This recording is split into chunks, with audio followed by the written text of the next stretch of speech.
Salut, c'est Julien, bienvenue dans cette nouvelle vidéo. Aujourd'hui, j'interviewe Benjamin, un élève de ma formation Amazon FBA. Il réside au Canada, il s'est lancé sur Amazon FBA il n'y a pas très longtemps, il y a quelques mois, donc il va nous parler de ses débuts, de ses premiers résultats. Je pense que c'est intéressant aussi pour les nouveaux membres de pouvoir se projeter et de savoir ce qu'on peut obtenir comme résultat en seulement quelques mois. On verra quel choix il a fait au niveau des marketplaces, puisqu'il n'a pas choisi de se lancer sur les marketplaces habituels. Et puis enfin, on verra ses objectifs pour 2021. Donc j'espère que l'interview vous plaira et si c'est le cas, n'oubliez pas de me laisser un petit pouce vers le haut, un commentaire et également de vous abonner à la chaîne en activant la petite cloche. Maintenant que ceci est dit, on passe derrière mon écran et on démarre l'interview. C'est parti. Salut Benjamin, merci d'avoir accepté l'interview. Bienvenue sur Osei TV. Salut Julien. Est-ce que tu peux commencer déjà par te présenter un petit peu qui tu es, où tu vis et qu'est-ce que tu fais dans la vie? Oui, moi c'est Benjamin. En fait, je suis au Canada. Je viens du Burkina Faso en Afrique de l'Ouest. Et puis, qu'est-ce que je fais? Actuellement, je suis vendeur Amazon FBA à temps plein. Donc, je suis vendeur Amazon pour mon propre compte et aussi je suis VA, c'est-à-dire j'aide des personnes en fait en tant que virtual assistant pour vendre sur Amazon. D'accord, ok. Donc, tu fais presque que du Amazon FBA finalement. Tu n'as pas de job Exactement, dans un autre domaine. C'est vraiment 100% Amazon FBA ta vie. c'est ça. Et ça fait combien de temps que tu t'es intéressé à l'univers Amazon FBA et que tu as commencé ce job de VA également? Mon histoire est quand même vraiment drôle parce que je suis tombé sur Amazon FBA à cause de toi. Donc, j'ai entendu parler en fait du business en novembre 2019 exactement. Je cherchais un moyen de faire du transport pour envoyer de la marchandise en Afrique.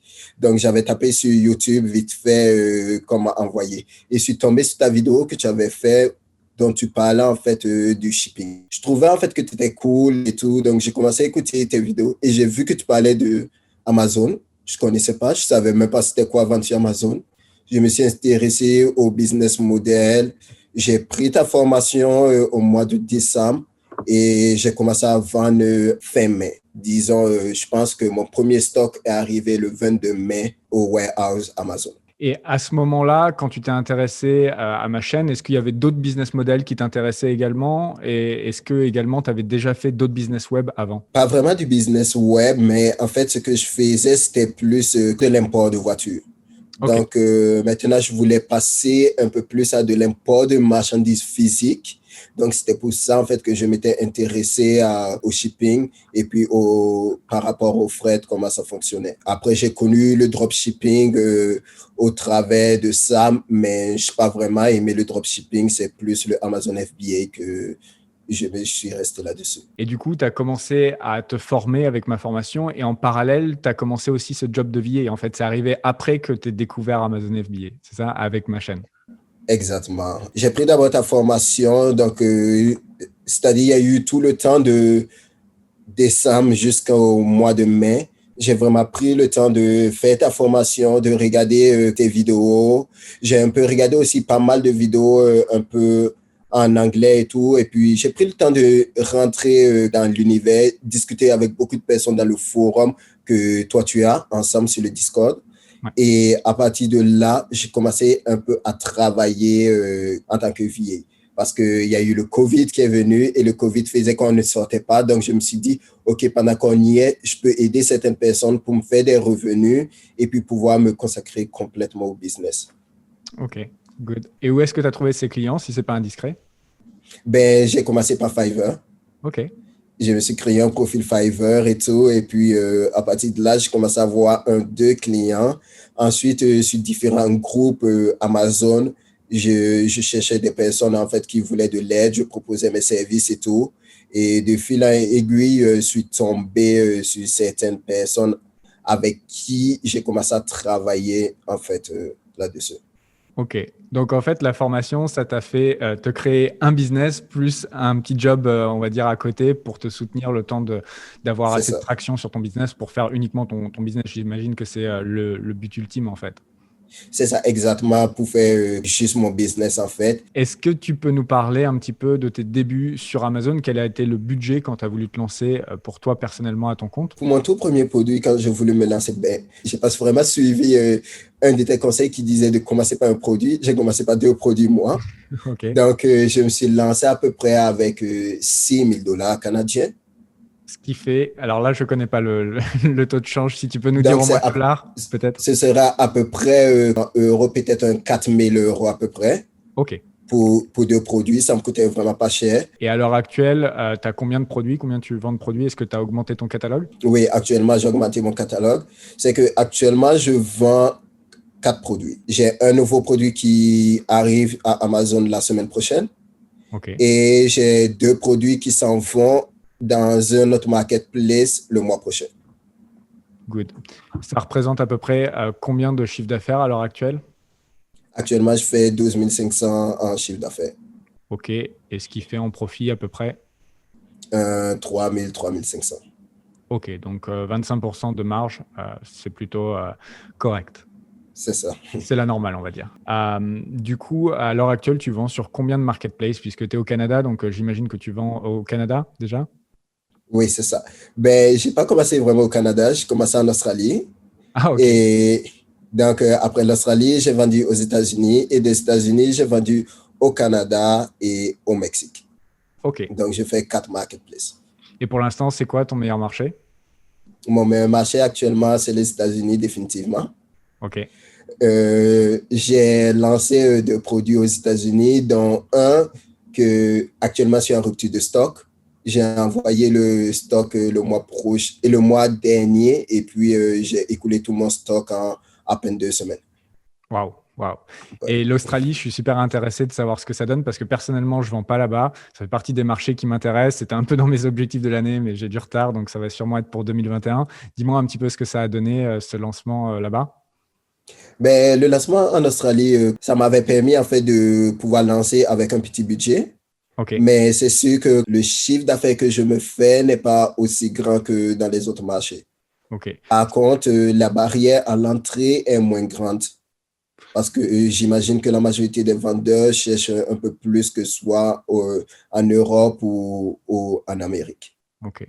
Est-ce que c'est à peu près la même taille que le Canada, Oui, à peu près, le marché, c'est à peu près la même taille que le Canada, disons, mais beaucoup moins de compétition pour l'instant? mais beaucoup moins de Ouais. compétition. Ouais. OK. Est-ce qu'on peut parler un petit peu de comment tu as élaboré ton premier produit? Comment tu l'as trouvé? Est-ce que tu l'as trouvé avec des outils ou bien est-ce que c'est un produit de quelque chose que tu avais dans ton environnement, quelque chose qui te plaisait, que tu utilisais ou pas du tout? OK. Mon premier produit, en fait, je l'ai trouvé au travers de, comment on appelle, Jungle Scout. OK. Et puis, à partir de là, ben, comme j'ai lancé 2 produits, le deuxième produit, je l'ai trouvé parce que j'avais trouvé en Australie que, ben, je l'avais trouvé en fait aux États-Unis. Et puis, évidemment, aux États-Unis, c'était un produit qui se vendait beaucoup. Donc, OK. je ne pouvais pas rentrer. Et je me suis dit, pendant qu'on y est, que je vais regarder en fait en Australie, est-ce que ce produit se vend?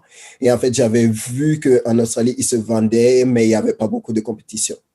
Donc, OK. c'est à partir de là que lui, il était mon deuxième produit. OK. Et tous ces produits sont dans la même niche, c'est dans le même univers, sous la même marque, ou bien c'est des choses qui n'ont rien à voir et tu as vraiment une vision purement analytique et que tu vas envoyer des produits sur ce qui se vend? C'est quoi un peu ton approche? Ben, disons que j'essaye d'être niché.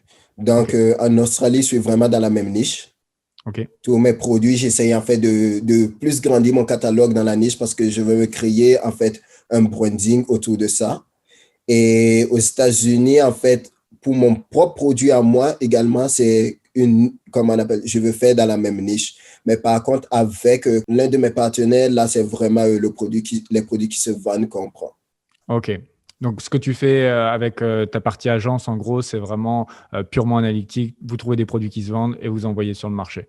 Alors C'est que ça, toi, plutôt, exactement. tu as une vision plus de créer ta marque, avoir un branding, ce que j'enseigne dans la formation principalement. Ouais. Exactement, c'est ça. C'est Après, il n'y a ça. pas de Ah, mauvaise technique, c'est juste que d'avoir un branding, ça fluidifie les sorties de produits puisque tu as déjà en fait une charte graphique, etc. Ça va plus vite, mais il n'y a pas l'un qui est mieux que l'autre. Ça va vraiment dépendre de chacun, de son profil et de ce qu'il veut faire. Mais les deux peuvent potentiellement faire gagner énormément d'argent. oui, c'est ça. En fait, je pense que c'est un peu plus aussi les objectifs à long terme. C'est Ouais, que moi, ce que j'avais aimé dans ce que toi tu expliquais, c'était, moi, je voyais un objectif, pas juste rester dans l'univers Amazon, mais me créer une marque à moi. Mhm. Donc, pour me créer une marque à moi, c'est bien que je puisse être pointé et puis rester dans une niche, en fait. Ouais, clairement. Est-ce que tu peux nous parler un petit peu de comment tu as sourcé ce produit? Est-ce que c'est un produit que tu sources en Amérique ou bien en Asie? Tous mes produits sont sourcés en Asie, Ok. directement en Chine et tout. Et de là, en fait, je les fais manufacturer pour les envoyer directement au warehouse Amazon. Quels sont pour toi les facteurs qui ont fait que dès le début, tu as été assez rapide à avoir de l'attraction sur tes listings? Quels est pour toi les éléments que tu as mis en place qui ont facilité en fait ce petit succès de départ? Ben, je pense en fait que ce qui m'a beaucoup aidé pour moi, c'est la préparation au départ. C'est-à-dire, j'aime dire que le simple fait que je sois tombé sur ta formation a été la meilleure chose pour moi parce que si je m'étais lancé sur Amazon sans la formation, j'aurais pas su créer mon listing. Je n'aurais pas su préparer tout ce qu'il y a, que ce soit les back-end keywords et tout. Et je n'aurais pas pu avoir autant d'attractions de personnes et puis pouvoir être listé sur certains mots-clés. Quels sont tes prochains objectifs? Donc là, tu as commencé à vendre en mai. Là, en ce moment, on fait la vidéo, on est en novembre. Tu es à 12 500 de chiffre d'affaires par mois. Qu'est-ce que tu targetes pour 2021? Qu'est-ce que tu aimerais faire comme chiffre d'affaires par mois? Moi, mon objectif, c'est que d'ici que j'atteins le mois de mai 2021, c'est que je puisse me faire à peu près un chiffre d'affaires de 30 000 par mois. Parce 30 000. que, oui, parce que mes produits que je vends, ils viennent juste d'arriver. J'ai Ok. celui qui a commencé le mois passé et j'ai celui que j'ai envoyé en chier. Donc actuellement, je suis toujours pas en première page et je me fais déjà des chiffres d'affaires de 5 000 pour l'un et 3 000 pour l'autre. Ok. Et Donc je là, sais que j'ai encore une marge. ouais, et la majorité là, de ce que tu fais pour l'instant, ça repose surtout sur tes deux premiers produits. C'est pas encore l'ensemble de tes produits qui fonctionnent à leur potentiel maximal. Exactement, c'est pas l'ensemble de mes produits qui fonctionnent à leur maximal. Du coup, dans les prochains mois, déjà, là, si tu fais les lancements, même sans lancer de nouveaux produits, mais simplement en faisant des mini-chats sur ces produits qui sont déjà arrivés dans les entrepôts, tu peux potentiellement sûrement doubler le chiffre d'affaires que tu es en train de faire là. Oui, actuellement, en fait, c'est vraiment mon objectif, c'est que aux États-Unis, c'est que je puisse me retrouver en première page et puis avoir mes ventes naturelles sans PPC parce que j'ai quand même pas mal utilisé de PPC pour arriver où je suis. Mhm. Donc, je pense un peu plus au mini-chat et mes produits, que ce soit en Australie, dans lequel je suis en train de grandir dans ma marque, avec d'autres produits que j'ajoute, eux aussi avoir autant de ventes naturelles en première page. Et justement, je parlais de ManyChat parce que je relisais tes messages avant de faire l'interview et je vois que tu utilises pas mal cette technique pour lancer tes produits. Oui. Tu peux nous en parler un petit peu? Ça a été efficace pour toi? Ah oui, ça a été vraiment efficace pour moi parce que pour mon produit aux États-Unis, ma concurrence est vraiment féroce. Ouais, Parce qu'aux États-Unis, mon produit se vend à peu près à 100, 150 par jour. ok. Ouais. Donc, pour pouvoir le faire, j'avais vraiment besoin du mini chat parce qu'avec le PPC, j'aurais jamais pu ranker. Et je l'ai utilisé pendant 8 jours. J'ai donné à peu près 600 produits, quand même Wow. pas mal. Ok. Et je suis arrivé en première page. Ouais. Mais Là, c'est le maintenant, truc du marché américain, il faut être tellement plus agressif que si tu faisais le même lancement en Australie, tu devrais donner quoi, 20 unités et ça suffirait pour. c'est ça. En Australie, j'ai fait à peu près 20 unités et puis je suis en première page. Ouais. C'est vraiment parce que, comme je dis, j'ai pu en fait préparer mes acquis en Australie qui me donnaient assez de cash flow pour pouvoir ensuite me lancer autant aux États-Unis. Est-ce qu'on peut parler un petit peu des obstacles que tu as rencontrés là sur tes premiers mois en tant que vendeur sur Amazon? J'imagine qu'il y en a eu, que tout n'a pas été facile. Donc, si tu peux nous parler un petit peu de ces obstacles et surtout de comment tu les as surmontés. Oui, mon premier obstacle a été la barrière à l'entrée au marché européen parce que Amazon en ce moment était en train de renouveler la façon dont il faisait les vérifications. Mhm. Et moi, comme j'avais eu cette barrière, c'est là que ça m'a poussé un peu à aller dans le marché australien et le marché américain. Donc, finalement, ça a été un mal pour un bien. Exactement, ouais, parce que ça t'a permis d'expérimenter ce marché qui finalement est assez méconnu. Même sur YouTube aux États-Unis, il y en a assez peu qui parlent du marché australien. Donc, Oui, bravo à toi exactement. d'avoir eu le courage d'aller sur ce marché et d'avoir été un peu éclaireur pour nous. Donc, j'ai hâte moi aussi d'aller le tâter et à l'occasion, je ferai un chapitre spécialement dédié là-dessus dans la formation. Qu'est-ce qu'on peut se dire de plus? J'avais une question que je pose souvent, c'est si demain, tu devais recommencer tout, est-ce qu'il y aurait des choses que tu ferais différemment, des conseils que tu te donnerais à toi-même? Oui, je pense que le premier conseil que je donnerais à moi-même, c'est de prendre un peu plus de temps à développer un produit avant d'en lancer un autre. Parce que mes produits ont tellement de potentiel que j'aurais pu en fait utiliser cet argent pour miser encore plus au développement d'un produit avant de lancer plusieurs produits.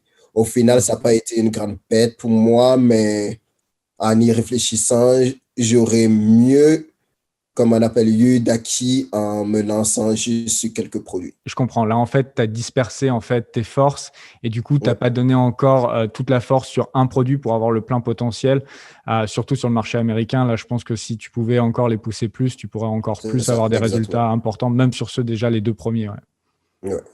Exactement. C'est mon objectif aussi un peu actuellement de, comme on appelle, c'est de pousser les produits auxquels je suis sans ajouter.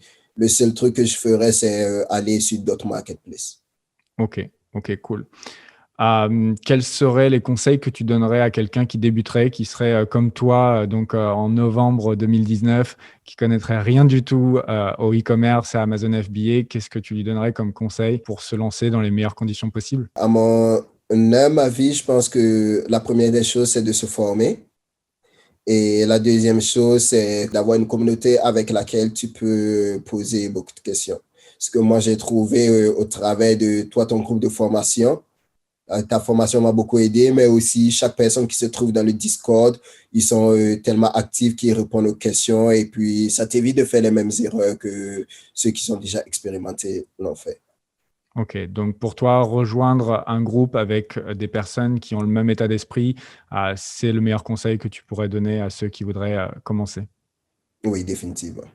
Ok, cool. Bah, écoute, on va terminer l'interview sur ce bon conseil. Ce que je te propose, c'est ce que je fais souvent. Je t'ouvre la porte pour refaire une interview peut-être quand tu auras atteint ton prochain objectif qui est d'atteindre les 30 000 dollars ou euros. Je ne sais pas, c'est en dollars que tu te l'étais fixé. Dollar, ouais, 30 000 dollars de CA, donc si tu restes sur les 25%, ça te fait 7 500 de profit margin par mois. Si tu veux, on peut refaire une interview quand tu atteindras ce palier-là. Je pense que ce sera intéressant de voir un petit peu ton évolution, combien de temps tu vas mettre à atteindre ce palier. Donc, si ça te dit, on se revoit dans quelques mois ou peut-être dans un an. Je ne sais pas combien de temps ça va mettre à peu près. définitivement, oui. Je me mets sur cet objectif et je me dis que d'ici, lorsque je veux fêter ma première bougie sur Amazon, je pourrais atteindre cet objectif. Ok, donc on se dit à mai 2021, le rendez-vous est pris. Ça marche? Exactement, ouais. Ça roule. Encore une fois, un grand merci à toi d'avoir pris le temps de venir partager ton expérience ici. Merci à toi. Au revoir. Voilà, c'est là-dessus qu'on va terminer cette interview. J'espère sincèrement qu'elle vous aura plu et qu'elle vous motivera à vous aussi passer à l'action. Si c'est le cas, n'oubliez pas de me le faire savoir en me laissant un énorme pouce vers le haut, un commentaire et également en vous abonnant à la chaîne en activant la petite cloche pour être sûr de ne pas louper les prochaines vidéos. Également, pour ceux qui voudraient suivre la même formation que Benjamin a suivi, eh bien, je vous mettrai un lien juste en dessous en description vers ma formation Super Seller Academy. Donc, c'est ma formation Amazon FBA. Sur cette page, eh bien, vous aurez toutes les informations pour savoir ce qu'il y a à l'intérieur. Donc, vous avez du contenu vidéo qui va vraiment du niveau débutant à expert. Donc, vous allez vraiment avoir toutes les informations étape après étape pour monter votre business Amazon FBA. Et en plus du contenu vidéo, vous aurez également accès à un mastermind, donc un groupe d'échange avec des vendeurs Amazon FBA de différents niveaux qui s'entraident au quotidien pour aller encore plus vite dans cette aventure Amazon FBA. Donc c'est vraiment deux éléments complémentaires, la formation vidéo et le mastermind, qui font que quand vous avez les deux réunis, eh bien vous avez vraiment toutes les armes pour vous aussi réussir sur Amazon. Donc si ça vous intéresse, eh bien une fois de plus, vous avez le lien juste en dessous en description et on se retrouve soit dans l'espace membre de la formation, soit dans une prochaine vidéo YouTube. Je vous dis à très bientôt. Ciao, bye bye.